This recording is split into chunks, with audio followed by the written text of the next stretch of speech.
Diabetic ketoacidosis.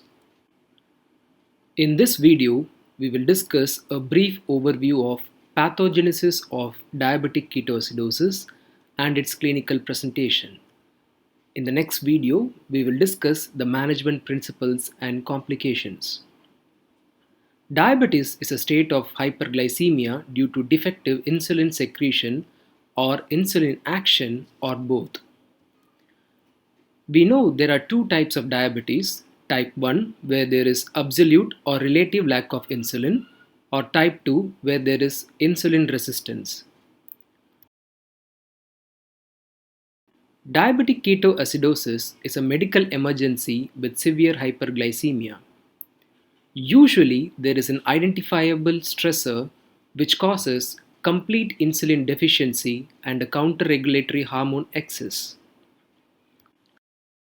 Diabetic ketoacidosis can be the initial presentation in up to 15 to 80% of children with type 1 diabetes mellitus. The mortality in developed countries is less than 1%. However, in developing countries, it may range from 3 to 13% in children.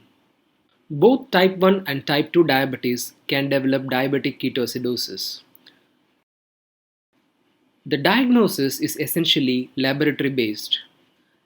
The three cardinal features for the diagnosis of DKA include hyperglycemia, ketonemia, and acidosis.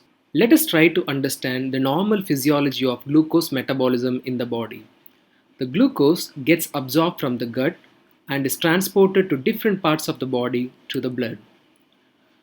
The beta cells of pancreas, in response to the hyperglycemia, starts to secrete insulin.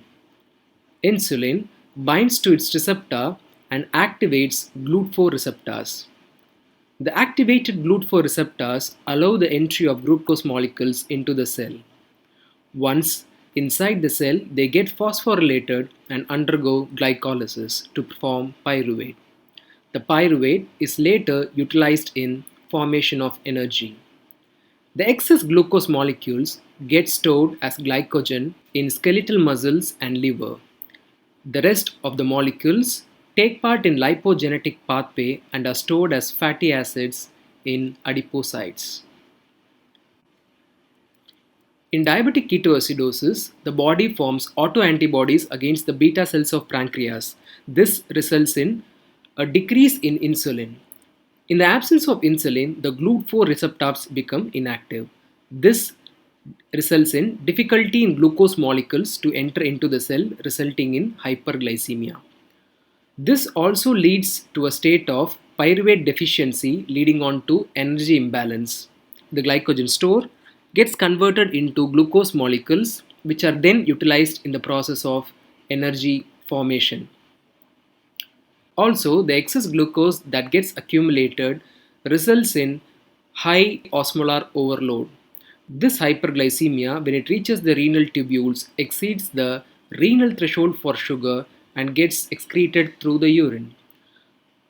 The high osmotic overload drags in water and causes significant amount of osmotic diuresis, resulting in polyuria and dehydration.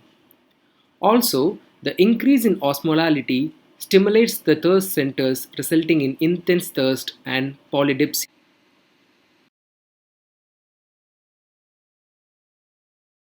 Simultaneously, the hormone-sensitive lipase get activated in the absence of insulin to cause lipolysis. This releases a lot of free fatty acid and glycerol which get metabolized in the liver and get converted into pyruvate and acetyl-CoA, which act as mediators for energy production. The main molecules involved in energy production are acetoacetyl-CoA and HMG-CoA. The skeletal muscles also undergo catabolism, releasing amino acids which contribute to the acetyl-acetyl-CoA pool. During excessive production of acetoacetyl-CoA, they undergo degradation to form acetoacetate and beta-hydroxybutyrate, which form the majority of keto acids. Among these, beta-hydroxybutyrate is the most important, contributing to 75% of total keto acid pool. The keto acids have significant impact on body metabolism. They are an important proton donor, resulting in high anion gap metabolic acidosis.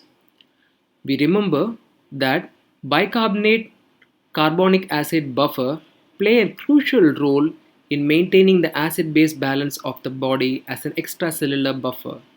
An excess of hydrogen ion is going to combine with bicarbonate ion, resulting in a depletion of bicarbonate.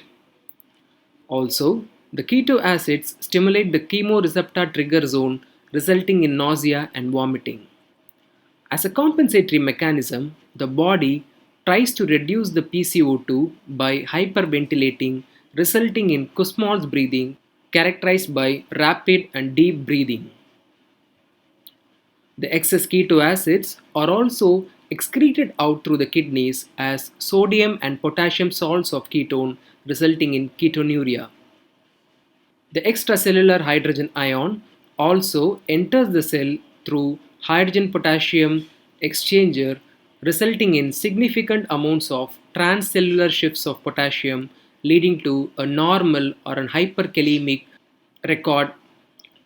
However, it is important to remember that these get excreted through osmotic diuresis and as potassium salts of ketones through the kidneys. Also, the volume depleted state in diabetic ketoacidosis will result in volume contraction, which can stimulate aldosterone pathway, leading on to further calories and sodium retention. Thus, there is total body potassium depletion resulting in hypokalemia. Finally, it is important to correlate sodium levels and DKA. The blood glucose level increases in diabetes. This increases the osmolarity of blood. Water molecules move from intracellular space into the intravascular space.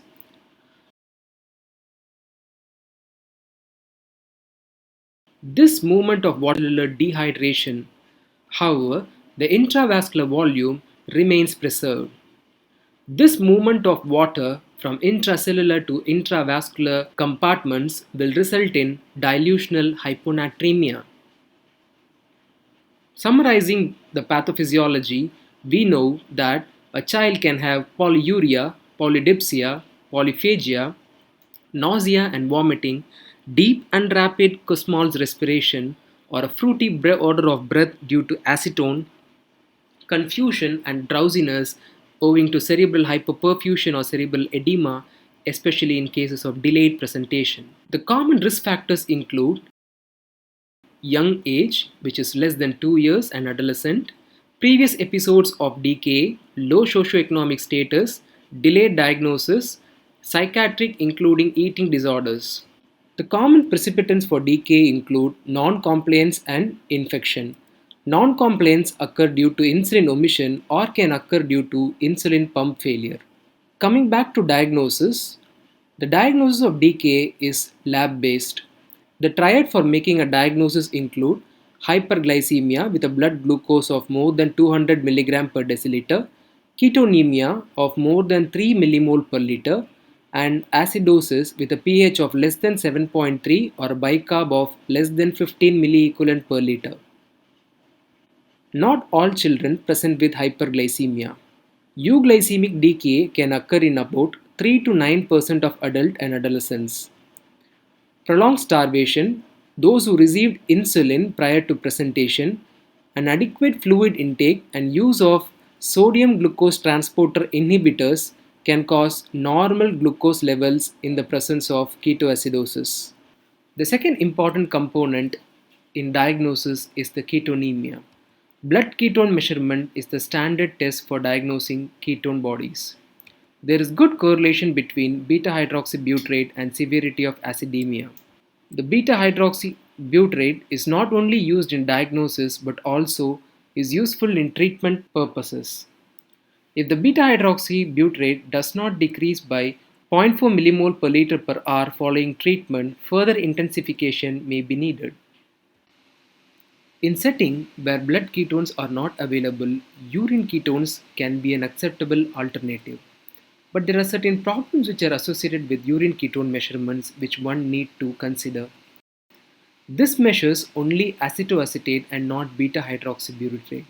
We know that Beta hydroxybutyrate contribute to 75% of total ketones, hence urine ketone measurement may grossly underestimate the severity of acidosis. During recovery, beta hydroxybutyrate get converted to acetoacetate, hence there may be persistent excretion of urine ketones despite improvement in acidosis. The third component is acidosis. A pH of less than 7.3 qualifies for acidosis. DKA can be categorized into mild, moderate, and severe based on pH and bicarbonate. A pH less than 7.1 is categorized as severe. pH range between 7.1 and 7.2 is categorized as moderate. pH between 7.2 and 7.3 is categorized as mild. Similarly, a bicarb less than 5 is categorized as severe, 5 to 10 as moderate, and 10 to 15 as mild. The level of consciousness also vary with severity of diabetic ketoacidosis. Other laboratory abnormalities which are seen in children with DKA include hypokalemia and hypophosphatemia. Both occur secondary to transcellular shifts and osmotic diuresis. Hyponatremia is another common complication encountered in these children. One must remember to calculate corrected sodium, which is a measure of sodium rise with every 100 mg fall in blood glucose by a factor of 1.6. Effective osmolality also needs to be measured in all children. It is given by the formula 2 into sodium plus glucose by 18. Finally, anion gap needs to be measured every 4 hourly in these patients and need to be assessed for closure of anion gap as a sign of resolution of decay. HHS is a common mimicker, especially in adults and adolescents presenting with decay. Both present with symptoms of hyperglycemia. Ketoacidosis, dehydration, and hyperosmolality occur to a varying degree in both these conditions. However, it is important to note that ketosis and dehydration are the prominent features in DKA, whereas dehydration and hyperosmolarity are the common features in HHS syndrome. This is probably attributable to absolute deficiency of insulin in DKA, whereas a residual amount of insulin is still active in cases of HHS, which prevents these patients from going into ketoacidosis. DKA has an acute presentation and commonly occurs in type 1 diabetes mellitus. HHS, on the other hand, occurs in type 2 diabetes mellitus and has a subacute presentation. The differences include DKA usually presents with blood sugars beyond 250, usually in the range of 300 to 500. HHS will have high sugar records ranging from 600 to 1000. Acidosis and ketosis are common in DKA and are usually absent in HHS. Anion gap is usually high in DKA and is normal in HHS. Serum osmolality is very high in HHS, usually exceeds 320 milliosmoles, but in DKA the range is variable but usually does not exceed 320 milliosmoles. If you like these videos, please subscribe us at Little Criticos. You can also follow us at these platforms for weekly updates.